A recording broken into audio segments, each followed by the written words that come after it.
Everyone, कैसे हैं आप सब लोग। Welcome back to Vedantu NEET में डीजी चैनल और मैं हूं गौरव गुप्ता, आपका फिजिक्स टीचर। बच्चों, हम लोग कर रहे हैं NEET sprint and NEET sprint में आज जो टॉपिक हम लोग करने वाले हैं वो है magnetic effects of electric current. One of the very important topic from your exam point of view. अभी तक हमने इलेक्ट्रोस्टैटिक्स भी कर लिया है, capacitor, current, electricity, and this we are doing now, है ना। So magnetic effects of electric current. सबसे पहले बताइए कैसे हैं आप सब लोग। All good. Hey Aditi, hi Shivani, hi Ankita. Born for biology, wow nice name. कोई बॉर्न फॉर फिजिक्स भी है क्या यहाँ पे? Hard to find in NEET batch, but बच्चों यस, आफ्टर दिस सेशन आपको ये चैप्टर भी काफी क्लियर हो जाएगा and you will be doing wonders in this chapter. ठीक है, चलिए स्टार्ट करते हैं without any delay. Hey everyone, I can not read all the names but yes, hello all of you and yes, good afternoon. चलिए बच्चों, तो magnetic effects of electric current हम शुरू करते हैं विदाउट एनी डिले। सबसे पहले तो हमारा चैनल जो आपने अभी तक सब्सक्राइब नहीं किया है अगर, तो प्लीज सब्सक्राइब कर लेना, है ना। Just subscribe to this channel, hit the bell icon so that you receive all the notifications related to the classes and all. चलिए, ये तो डायरेक्ट हम क्वेश्चंस पे आ गए, है ना। आज आप खुश फील कर रहे होंगे, कोई भी बीच में ऐसी स्लाइड नहीं है जिसमें हमारा टाइम लगे, तो directly we are going towards the question. चलिए बच्चों, स्टार्ट करते हैं और इसको पूरा एंजॉय करना आप क्लास को। हर एक क्वेश्चन आपको कुछ ना कुछ सिखा के जाएगा। डोंट जज योर सेल्फ, अगर आपसे नहीं भी होता है डोंट वरी, लास्ट मोमेंट पे हमें सीखना ज्यादा जरूरी है at the end of the day, है ना। चलिए बच्चों, स्टार्ट करते हैं। अब ये क्वेश्चन हमें गिवन है और इस क्वेश्चन में बच्चों हमें 3 वायर्स गिवन है। ठीक है, तो क्वेश्चन एक बार पढ़ लीजिए ध्यान से। In arrangement of 3 parallel straight wires. अब ये 3 पैरेलल स्ट्रेट वायर जो हैं वो perpendicular to the plane of, like you can say plane of black board है ना। तो वो 3 वायर जो है वो है ए, बी और सी। तो आपको यहां पे एक वायर ऐसे दिखाई दे रही है, राइट, डॉट बनाया हुआ है। So this is the direction of the wire perpendicular. यहां पे दूसरा वायर है और यहां पे थर्ड वायर है। तीनों में इक्वल करंट फ्लो हो रहा है पैरेलल डायरेक्शन में। ठीक है, तो उसने पूछा कि बताइए फोर्स कितना होगा बीच वाले वायर पे, यानी कि बी पे। फोर्स पर यूनिट लेंथ आपको निकालना है मिडिल वायर पे। चलिए बताइए क्या आंसर आ रहा है। दीप रॉय इज सेइंग सी आ रहा है सर। अच्छा, नहीं इसमें मेंटी नहीं है, है ना। यहाँ पे मेंटी नहीं है तो सेंटी होने की जरूरत भी नहीं है। आराम से करो, सीखो चीजों को, है ना, वो ज्यादा जरूरी है आपके लिए। Okay, so Deep Roy is saying it's C, Rinku is saying it's B. Okay, ठीक है, बहुत सारे बच्चे बी कह रहे हैं और काफी सारे बच्चे सी भी कह रहे हैं, राइट। तो बी का मतलब ये वाला ऑप्शन होगा, है ना, √2 μ0 I² /πd, और सी का मतलब वही √2 नीचे आ जाएगा। अच्छा, चलिए देखते हैं बच्चों सही आंसर क्या है ना। मोमेंट ऑफ रियलाइजेशन, तो भाई सही आंसर है सी। ठीक है, मैं वैसे समझ गया आपसे क्या मिस्टेक हुई है पहले वाले में और कैसे उसको दूर करना है मैं आपको समझा दूंगा। ठीक है, सबसे पहले देखो बच्चों, कुछ बेसिक बातें हम लोग समझ लेते हैं, है ना। वो बेसिक बातें जो मैं आपको समझाना चाहता हूं वो बस इतनी सी है कि जब 2 वायर्स पैरेलल डायरेक्शन में करंट को कैरी करते हैं, मान लीजिए यहां पे कोई I1 करंट है और यहां पे कोई मान लीजिए I2 करंट है, अगर ये पैरेलल डायरेक्शन में करंट कैरी करते हैं तो इनके बीच में फोर्स जो होता है वो अट्रैक्टिव होता है। यानी कि 2 parallel wires carrying current in same direction always attract each other. ठीक है, वो सिंपल आपके क्रॉस प्रोडक्ट के रूल से दिख जाएगा आपको, बट आपको ये फैक्ट भी पता होना चाहिए। अब दोनों वायर्स एक दूसरे को अट्रैक्ट करते हैं और अगर उनके बीच का डिस्टेंस जो है वो d है, तो ये force between them per unit length is given by this formula μ0 I1 I2 / 2πd। ये आपको सबसे पहले पता होना चाहिए। अब ये कहां से आता है? ये सिंपल है, एक वायर दूसरे वायर के पास कुछ मैग्नेटिक फील्ड क्रिएट करेगा, तो इनफाइनाइटली लॉन्ग वायर की वजह से जो मैग्नेटिक फील्ड क्रिएट होती है वो होती है μ0 I/2πd। अगर आपको इस पे फोर्स चाहिए तो I से मल्टीप्लाई करना हो जाता है, तो इसलिए I1 और I2 दोनों आ जाते हैं अपॉन 2πd। क्लियर है। अब बात करते हैं हमारे केस की। हमारे केस में हमें 3 वायर्स गिवन है, ये A, ये B और ये C। मुझे फोर्स निकालना है B पे, करेक्ट। अगर मुझे B पे फोर्स निकालना है तो मुझे एक चीज पता है कि इस पे C भी फोर्स लगाएगा और इस पे A भी फोर्स लगाएगा, और क्योंकि B और C एक दूसरे के पैरेलल हैं सेम डायरेक्शन में करंट है, वो एक दूसरे को अट्रैक्ट करेंगे, तो ऐसे फोर्स लगाएंगे दोनों। और ए और बी भी एक दूसरे के पैरेलल हैं, सेम डायरेक्शन में करंट है, तो ये दोनों भी एक दूसरे को अट्रैक्ट करेंगे, तो ये दोनों फोर्सेस हो जाएंगे। अगर आपको नेट फोर्स बी पे लिखना है तो आपको बड़ी आसानी से दिख रहा है, यहां पे दो फोर्सेस लग रहे हैं। एक फोर्स लगाया गया है सी के द्वारा, दूसरा फोर्स लगाया किसने, ए ने, और दोनों फोर्सेस एक दूसरे के परपेंडिकुलर हैं। और वो दोनों फोर्सेस का जो फॉर्मूला होगा वो यहां से आएगा, mu naught I1 I2 upon 2 pi D. क्योंकि दोनों में करंट सेम है, एक फोर्स में लिख सकता हूं mu naught I square upon 2 pi D, I1 I2 बच्चों आई स्क्वायर बन गया, और ये वाला फोर्स भी मैं लिख सकता हूं mu naught I square upon 2 pi D. समझ आ रहा है? अब दो फोर्सेस हैं, दोनों का मैग्नीट्यूड सेम है, बट डायरेक्शन उनकी राइट एंगल पे है, 90 डिग्रीज पे है। तो जब भी दो फोर्सेस 90 डिग्रीज पे होते हैं, आपको उनको वेक्टर की तरह ऐड करना है, force is a vector quantity. और जब आप दो इक्वल फोर्सेस को ऐड करते हैं, मान लीजिए P और P, जबकि दोनों 90 डिग्री पे हो, तो रिजल्टेंट आता है √2 टाइम्स P। समझ आ रहा है? √2 टाइम्स P हो जाता है। फॉर्मूला है P1 square plus P2 square का अंडर रूट, तो 2P स्क्वायर का under root will be √2 times P। अब कुछ भी नहीं है, फोर्स ये रहा, यानी कि ये P है, इंटू √2 कर दो आप, सो √2 times mu not I square, ये आई स्क्वायर ऊपर ले जाओ, अपॉन 2 पाई डी। अब यहां से फाइनल आंसर हो गया। नीचे क्योंकि यहां पे 2 लिखा है ना, आप इस 2 को √2 इंटू √2 भी लिख सकते हैं, और एक √2 ऊपर और नीचे से कैंसिल हो जाएगा, और आपको ऑप्शन बड़ी शानदार तरीके से सिंपल सा दिख रहा है, mu not I square upon √2 pi D. C is the correct option, है ना? तो ये एक क्वेश्चन से हमने बहुत सारे कंसेप्ट्स एक्चुअली सीख लिए, रिवाइज कर लिया, ये फॉर्मूला भी रिवाइज हो गया। Force between two parallel current carrying conductors is this much. दूसरा, हमें ये चीज क्लियर हो गई कि अगर दोनों की डायरेक्शन सेम होती है तो वो अट्रैक्ट करते हैं एक दूसरे को। अगर डायरेक्शन ऑफ करंट ऑपोजिट होगी तो वो एक दूसरे को क्या करेंगे बच्चों, रिपेल करेंगे। बट फोर्स का मैग्नीट्यूड आप यहां से ही निकालेंगे, और हाँ, ये फोर्स अपॉन लेंथ होता है। ठीक है, क्लियर है क्या? बिल्कुल काम और कंपोज्ड होके फिजिक्स पढ़ो, ज्यादा समझ में आएगा, है ना? बिल्कुल पैनिक नहीं करना है, एंजाइटी आप हटा दीजिए, पेशेंट होके बिल्कुल आप आराम से सेशन देखिए और आपको सब कुछ समझ में आएगा। ठीक है बच्चों, ये फॉर्मूला नोट डाउन कर लो जल्दी से, चाहो तो फटाफट स्क्रीनशॉट ले लो। ओके, कम ऑन, डन है क्या? Is it done? चलिए, बहुत अच्छे, वेरी नाइस, आगे बढ़ जाते हैं। चलिए नेक्स्ट क्वेश्चन देखते हैं। ठीक है बच्चों, नेक्स्ट क्वेश्चन है बच्चों ये वाला, देखो ट्राई करो इसे। So this particular question says consider N infinitely long current carrying cylindrical straight wire. एक सिलिंड्रिकल स्ट्रेट वायर है, ठीक है, ये सिलिंड्रिकल शेप में है और ये एक करंट कैरी कर रहा है, this is carrying some current. Okay, having a radius of a, इसका जो रेडियस है बच्चों सिलेंडर का वो ए है, और ये पूरे सिलेंडर में करंट फ्लो हो रहा है, मतलब ये सॉलिड सिलेंडर का केस है। सॉलिड सिलेंडर का केस मैंने आपको ऑनलाइन पाठशाला में बता दिया था। ठीक है, ये सारे फॉर्मूले परमार कह रहा है कम, बेटा बहुत कुछ है उसमें। ठीक है, so whole NEET syllabus has been covered there for 12th 11th में बस एसएचएम और वेव्स हेमंत सर ने लिया, राइट? तो चलिए इसमें क्या होगा, ये सिलिंड्रिकल वायर है। सिलिंड्रिकल वायर के अंदर अगर आपको मैग्नेटिक फील्ड लिखनी है तो उसका एक सिंपल सा फॉर्मूला होता है। ठीक है, आप वो फॉर्मूला एक बार यूज करो बच्चों and tell me what is the answer you are getting. ठीक है, ratio of magnetic field at a distance a/3 and 2a from the wire is. ठीक है, चलिए कम ऑन, और थोड़ा जिम्मेदारी लीजिए अपनी खुद की भी। ठीक है, so you have to like remember things, आपको चीजें याद होनी चाहिए, आपको रिवाइज करना पड़ेगा, आपको क्वेश्चन सॉल्व करने पड़ेंगे, राइट? किसी और पे डिपेंड नहीं हो सकते आप पूरी तरह से। कम ऑन टेल मी बच्चों, क्या आंसर आ रहा है इसका? बी आ रहा है बहुत सारे बच्चों का, है ना? बी यानी कि 2/3 कह रहे हैं आप। ओके ओके, चलिए देखते हैं। हाय सोनम, बहुत सारे बच्चों ने बी बोला है। चलो एक बार जल्दी से चेक कर लेते हैं what is the correct answer, and yes, B is correct. बहुत बढ़िया, वेरी नाइस बच्चों, बहुत अच्छे, you are just killing it right now, very nice. Simple सा फॉर्मूला है बच्चों।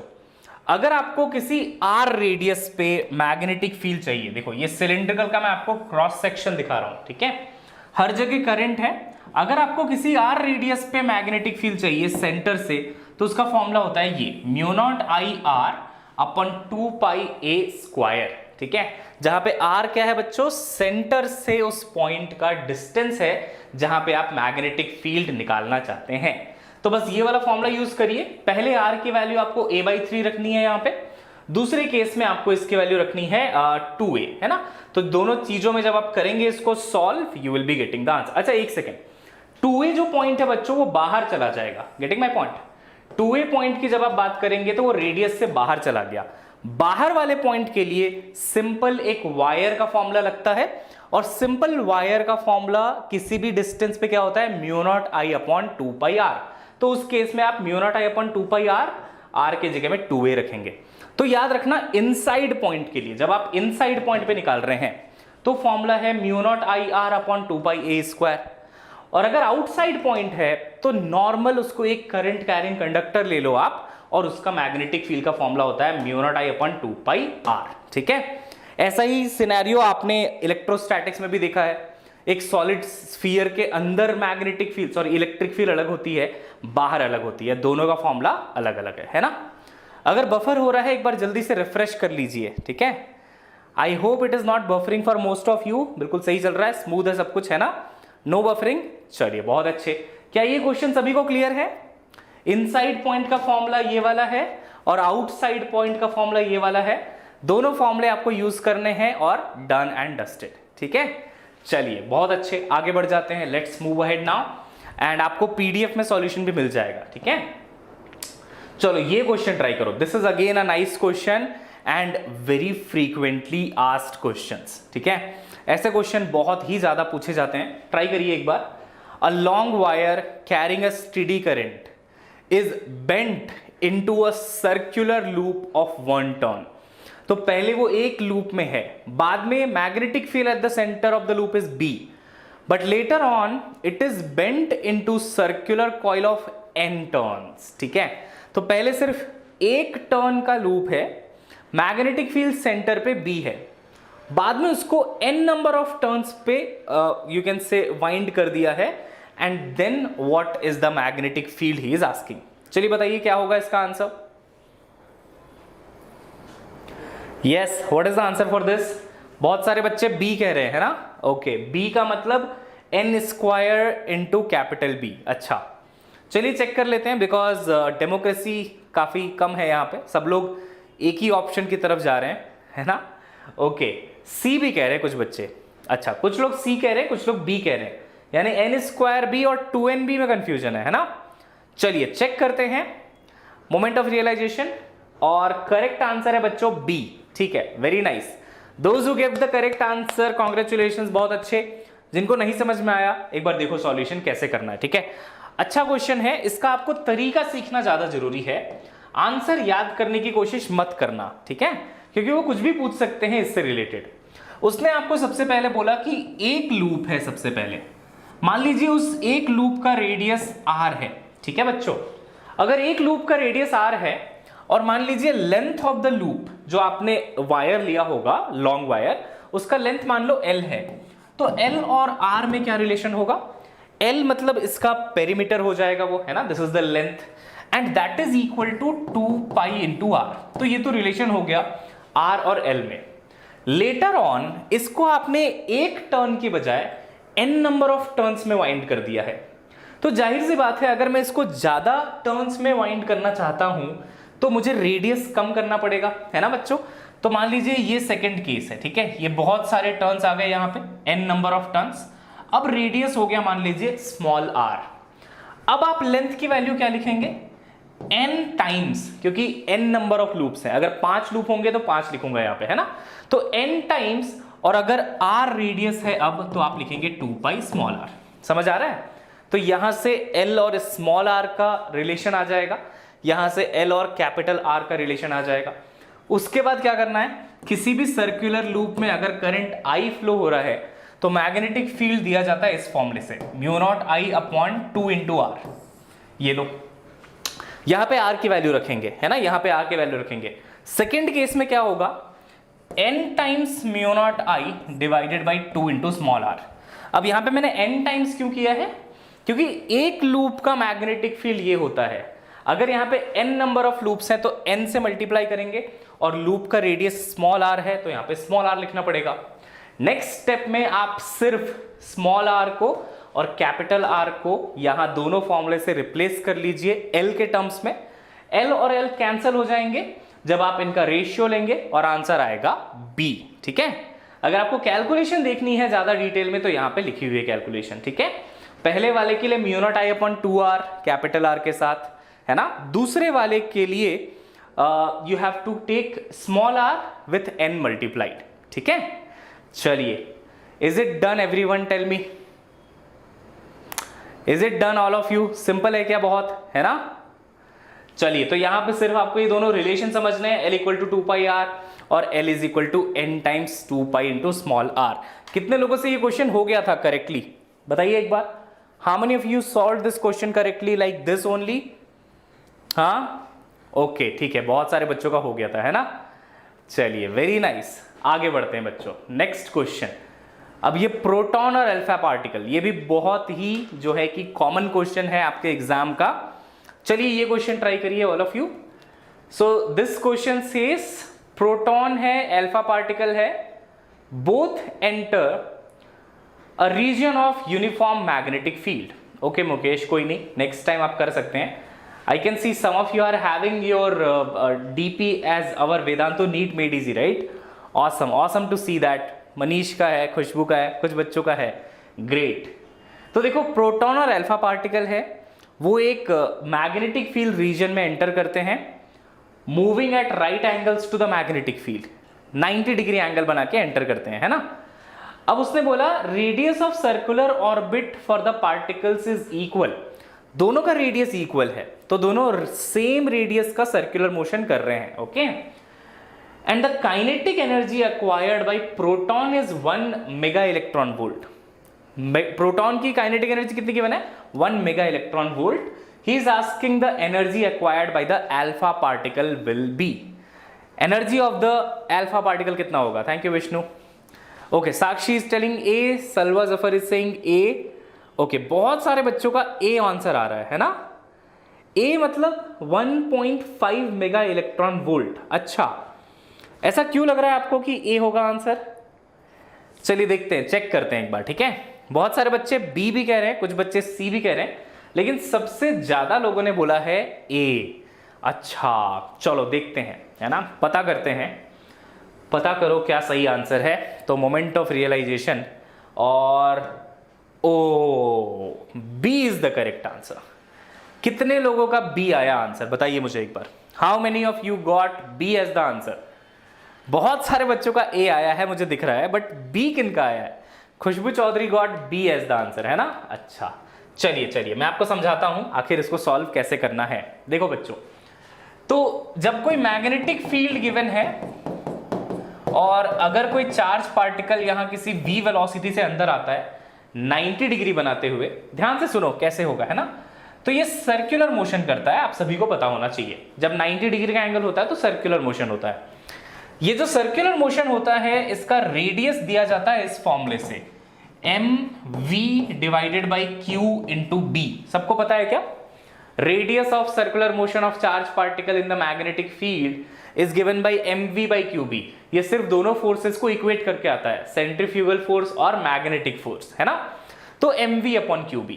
तो आप एक काम करिए, यहां से वेलोसिटी निकाल लीजिए, क्योंकि उसने बात काइनेटिक एनर्जी की करी है। तो वेलोसिटी का फॉर्मूला क्या हो जाएगा? qbr divided by m। सही है, qbr डिवाइडेड बाई m। तो बताइए काइनेटिक एनर्जी का फॉर्मूला क्या होगा? Half m v square. तो जब आप half m into V square करेंगे तो ये हो जाएगा q square b square r square upon m square. यहां से एक m गया और यहां से भी एक m चला गया, है ना। तो काइनेटिक एनर्जी का फॉर्मूला देखो बच्चों क्या आएगा? Half q square b square r square divided by m। ये साइक्लोट्रॉन में भी आपको पढ़ाया गया था, ठीक है, एंड ऑनलाइन पाठशाला में मैं आपको पढ़ाया है साइक्लोट्रॉन। और वहां पे भी सिखाया था कि भाई ऐसे क्वेश्चंस आते हैं कि kinetic energy of charge particle बताइए जब वो साइक्लोट्रॉन से बाहर आता है। तो उसमें साइक्लोट्रॉन में जो डीज लगे होते हैं उनका रेडियस रखना होता है यहाँ पे, है ना? कुछ याद आ रहा है? हाँ, अब ध्यान से सुनो। उसने बोला जो दोनों चार्ज पार्टिकल्स हैं, यानी कि अल्फा पार्टिकल और प्रोटॉन, दोनों का रेडियस सेम है। देखो कहीं पे लिखा है वो, है ना, रेडियस इज इक्वल, ऐसा लिखा है। यानी कि इस चीज से मुझे कोई फर्क नहीं पड़ेगा, ये जो रेडियस वाली चीज यहां पे लिखी है इससे मुझे कोई भी फर्क नहीं पड़ेगा। तो अब मुझे एक चीज और समझनी है कि भाई ये काइनेटिक एनर्जी किन किन चीजों पे डिपेंड करेगी। तो काइनेटिक एनर्जी डिपेंड करता है चार्ज पे, मैग्नेटिक फील्ड पे और मास पे, mass of the charge particle. अगर आप ध्यान से देखेंगे मैग्नेटिक फील्ड भी दोनों के लिए सेम ही है, यानी कि काइनेटिक एनर्जी सिर्फ दो चीजों पे डिपेंड कर रही है, चार्ज का स्क्वायर डिवाइडेड बाय मास, है ना? तो kinetic energy is proportional to square of the charge divided by mass. अब आपको ना देखो प्रोटॉन की एनर्जी गिवन है, अगर प्रोटॉन का मास m है तो बताइए अल्फा पार्टिकल का मास कितना होगा? 4m। समझ आ रहा है? और अगर प्रोटॉन का चार्ज q है तो अल्फा पार्टिकल का कितना होगा? 2q, है ना? 2 प्रोटॉन हो जाते हैं, राइट, और 2 न्यूट्रॉन, तो मास 4 टाइम्स हो जाता है अल्फा पार्टिकल का, लेकिन चार्ज होता है 2 टाइम्स। अब करके देखो, अगर हमने चार्ज को 2 टाइम्स कर दिया तो 2 2 जा 4 बच जाएगा ऊपर, और मास को 4 टाइम्स कर दिया तो नीचे भी 4, ये दोनों कैंसिल हो जाएंगे।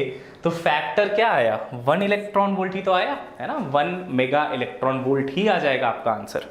करेक्ट, सिर्फ इतना समझना था आपको, राइट? अल्फा पार्टिकल मतलब हीलियम न्यूक्लियस, है ना? तो सिंपल है ना, चार्ज उसमें डबल हो जाएगा और उसमें मास जो है वो 4 टाइम्स हो जाएगा।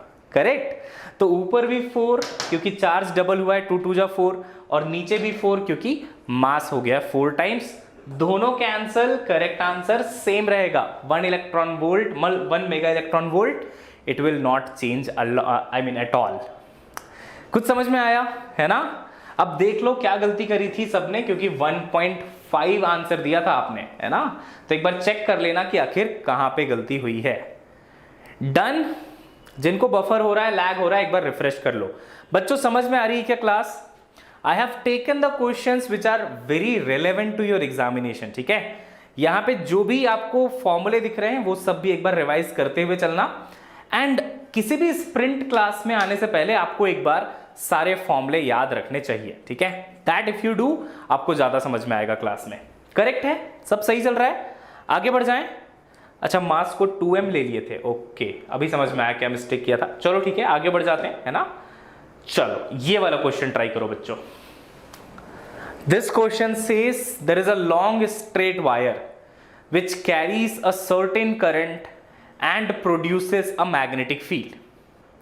The magnetic field produced is 2 into 10 power minus 4 Weber per meter square, ठीक है? तो एक लॉन्ग स्ट्रेट वायर है और वो अपने आसपास कुछ डिस्टेंस पे इतना मैग्नेटिक फील्ड क्रिएट करता है, 5 सेंटीमीटर डिस्टेंस पे, ओके? अब उसने बोला एक इलेक्ट्रॉन है जो 5 सेंटीमीटर पे ही सिचुएटेड है and moves with a velocity 10 power 7 metre per second. ये इतनी स्पीड से मूव कर रहा है परपेंडिकुलर टू वायर। तो आपको बताना है फोर्स कितना एक्सपीरियंस करेगा वो electron, okay? Force experienced by the electron आपको बताना है। चलिए बताइए क्या होगा इसका आंसर। Thank you Neetu. बताइए क्या आ रहा है answer. Sakshi saying it C, अच्छा, okay. Lafiza is saying it C. India brand D कह रहे हैं, यानी कि 0, अच्छा, ओके। Anyone else? बहुत सारे बच्चे सी कह रहे हैं, है ना? सम ऑफ यू आर सेइंग सी, कुछ लोग डी भी कह रहे हैं, ओके ओके, बट सी वाले ज्यादा हैं। चलो चेक करते हैं क्या सी करेक्ट आंसर है या नहीं, okay? So moment of realisation देख लेते हैं। बी करेक्ट है बच्चों। अरे बी तो बहुत कम लोगों ने बोला था, हाँ? क्या मिस्टेक हो गई इस बार? चलो मैं समझाता हूं आपको, ठीक है? I will just explain this to all of you, एक बार ध्यान से देखिएगा। तो उन्होंने क्या बोला आपको, एक स्ट्रेट करंट कैरिंग कंडक्टर है, करेक्ट, ये, और वो इससे 5 सेंटीमीटर के डिस्टेंस पे यानी कि यहां पे एक मैग्नेटिक फील्ड प्रोड्यूस करता है जिसकी वैल्यू कितनी है 2 into 10⁻⁻⁴ weber per metre square. ठीक है, नो प्रॉब्लम, यहां पे मैग्नेटिक फील्ड आ गई। इस मैग्नेटिक फील्ड की डायरेक्शन क्या होगी वैसे? इस मैग्नेटिक फील्ड की डायरेक्शन होगी इनटू द प्लेन, है ना, यहां पे into the plane magnetic field create हो रहा है अगर मैंने करंट को ऊपर अज्यूम किया है तो। ठीक है, अब उसने बोला यहां पे जहां पे आपको मैग्नेटिक फील्ड गिवन है उस पॉइंट से एक चार्ज पार्टिकल को फेंका गया है यानी कि रिलीज किया गया है with some velocity 10⁻⁷ metre per second perpendicular to the wire. देखो, वायर की डायरेक्शन के परपेंडिकुलर डायरेक्शन में रिलीज किया है पार्टिकल को, राइट। अब सोच के देखो, आपको ऑलरेडी पता है यहां पे मैग्नेटिक फील्ड अंदर है, वेलोसिटी और मैग्नेटिक फील्ड में कितना एंगल बन रहा है 90 डिग्री। तो अगर आपको चार्ज पार्टिकल की वेलोसिटी गिवन है तो फोर्स कैसे निकालते हैं आप? Q V B sin theta. कितना आसान था, देखो sin थीटा यानी कि theta between velocity and magnetic field, वो तो 90 डिग्री है, sin 91 हो गया। अब तो आपको सिर्फ Q V B ही करना था बच्चों, इससे आसान क्या हो सकता है? देखो, चार्ज इलेक्ट्रॉन का गिवन है 1.6 इंटू 10⁻⁻19 है ना, आपको वेलोसिटी गिवन है, वेलोसिटी लिख दो 10⁻⁷ और मैग्नेटिक फील्ड लिख दो, है ना, 2 इंटू 10⁻⁴। प्रोडक्ट करिए, आंसर आ जाएगा। बहुत सिंपल था क्या? कैसे गलती हो गई एक बार चेक कर लेना।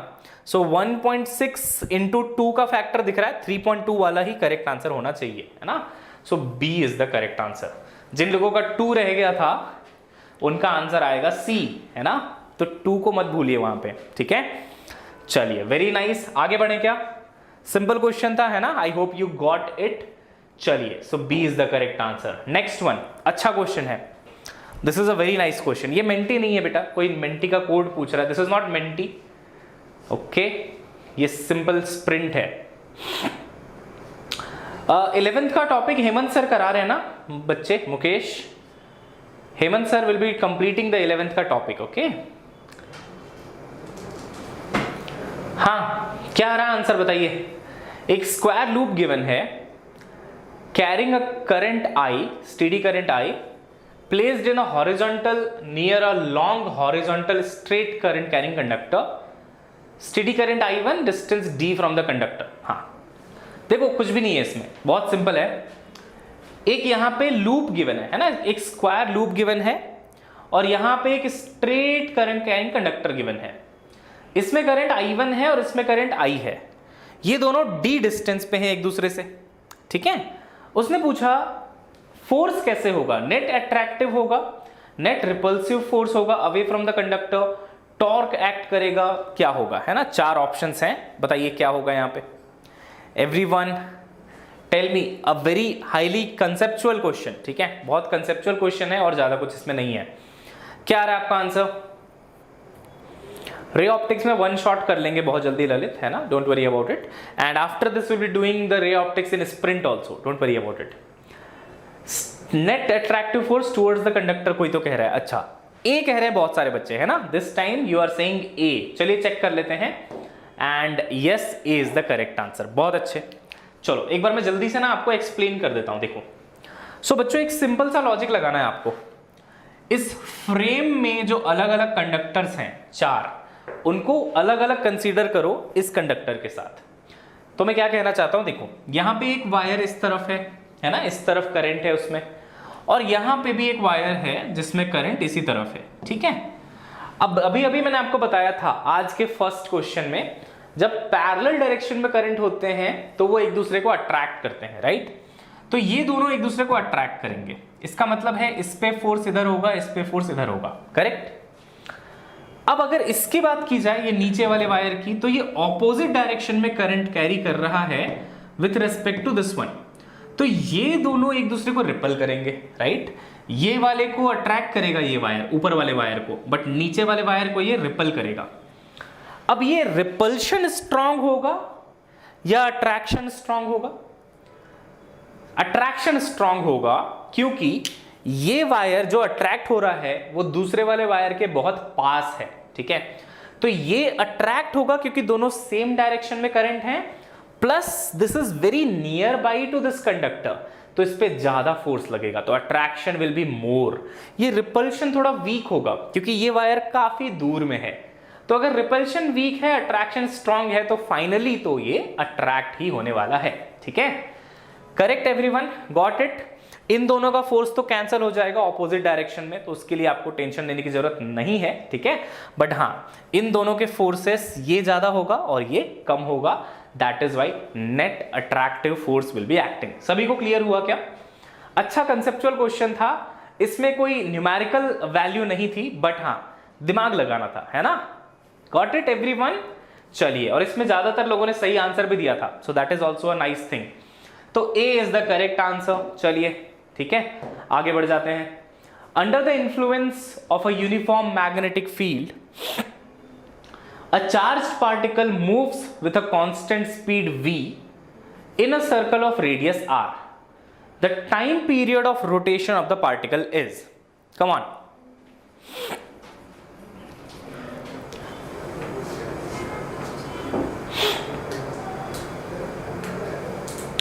बताइए क्या होगा इसका आंसर?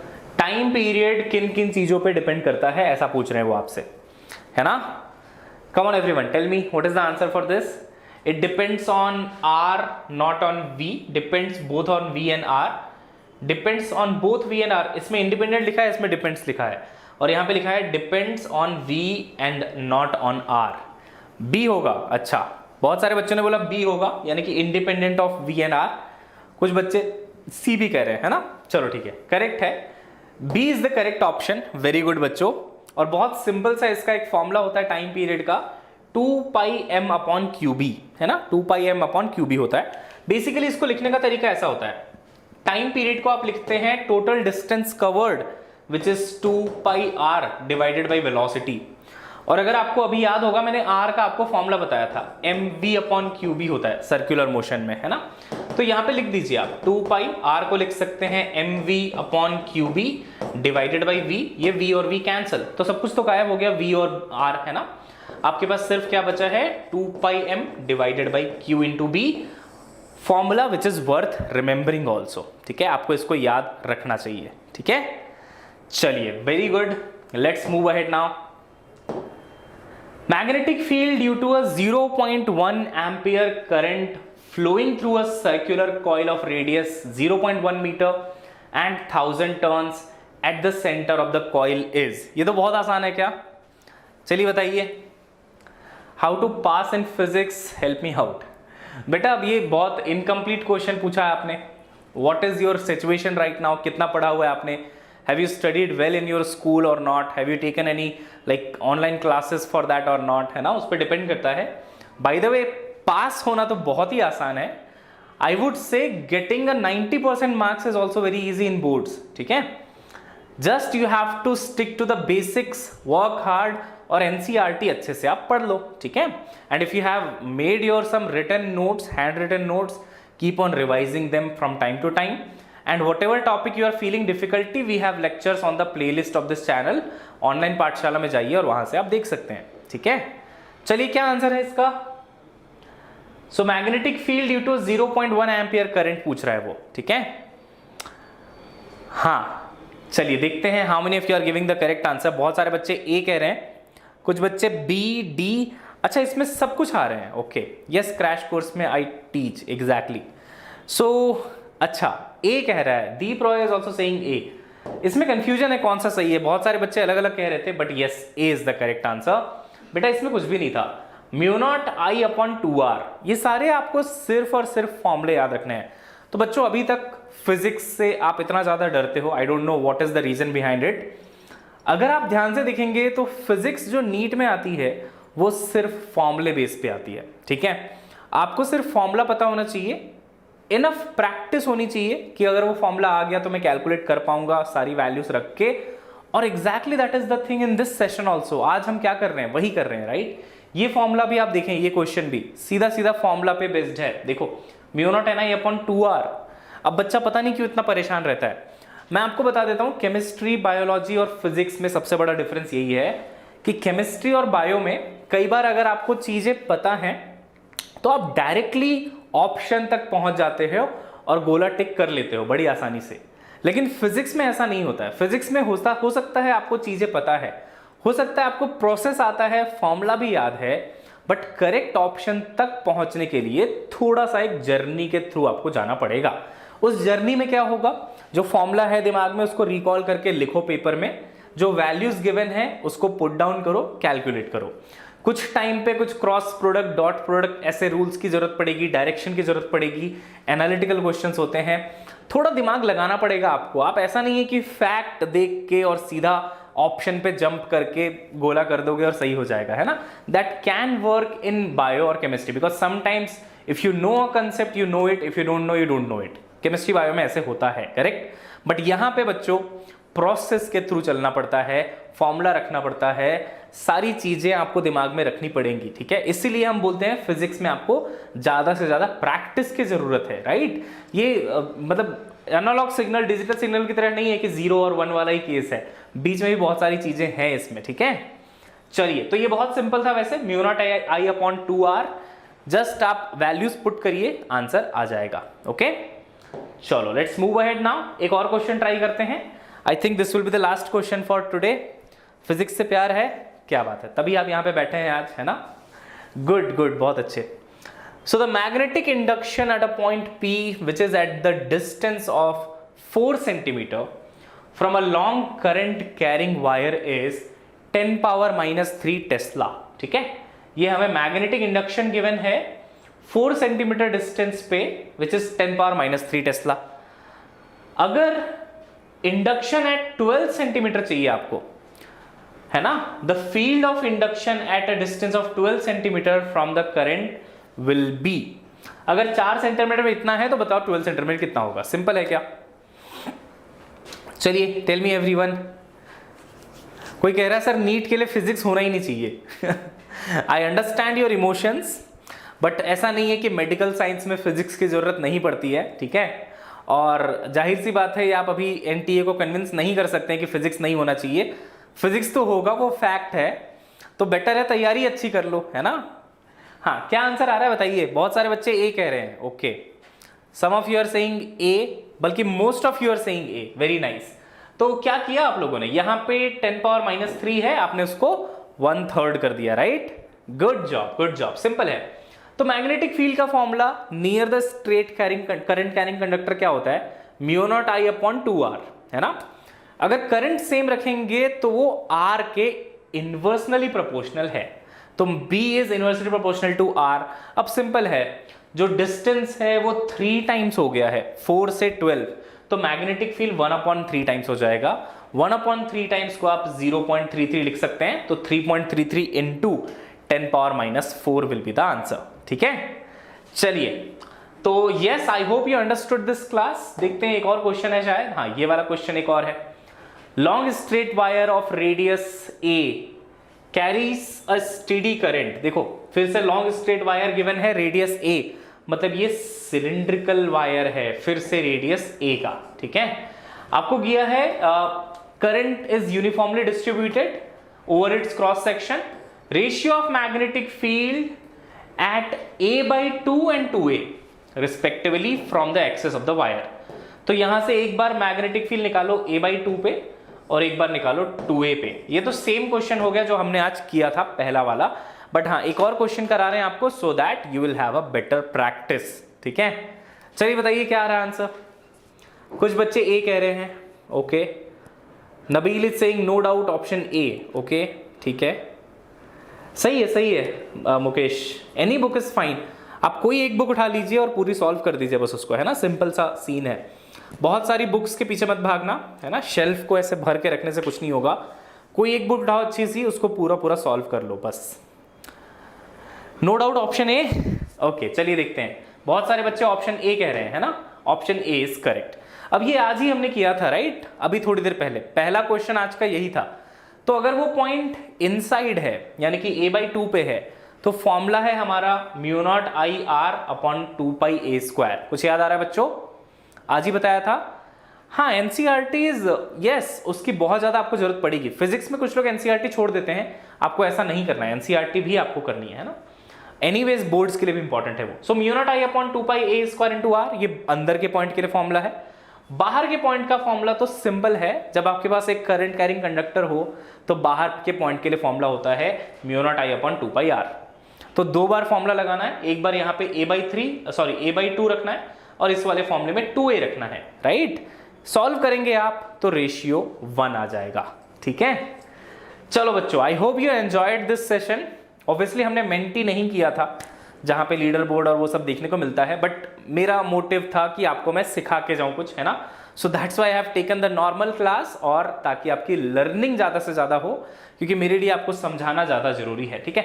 बट हाँ, बिकॉज आपको मेंटी पसंद है, I will be doing some Menti after some time, ठीक है। बट हाँ, फिजिक्स में थोड़ा सा सीरियस होना भी उतना ही ज्यादा जरूरी है बच्चों, ठीक है। मतलब सिंसियर हो जा, सीरियस होना नहीं बोल रहा हूं, बट सिंसियर होना बहुत ज्यादा जरूरी है, ठीक है। If you like the video please hit the like button, okay. And ये है आपका वेदांतु नीट में डीजी चैनल, सब्सक्राइब कर लीजिएगा, share it with your friends and also hit the like button. चलिए मिलते हैं नेक्स्ट क्लास में, till then bye bye, prepare well, see you soon.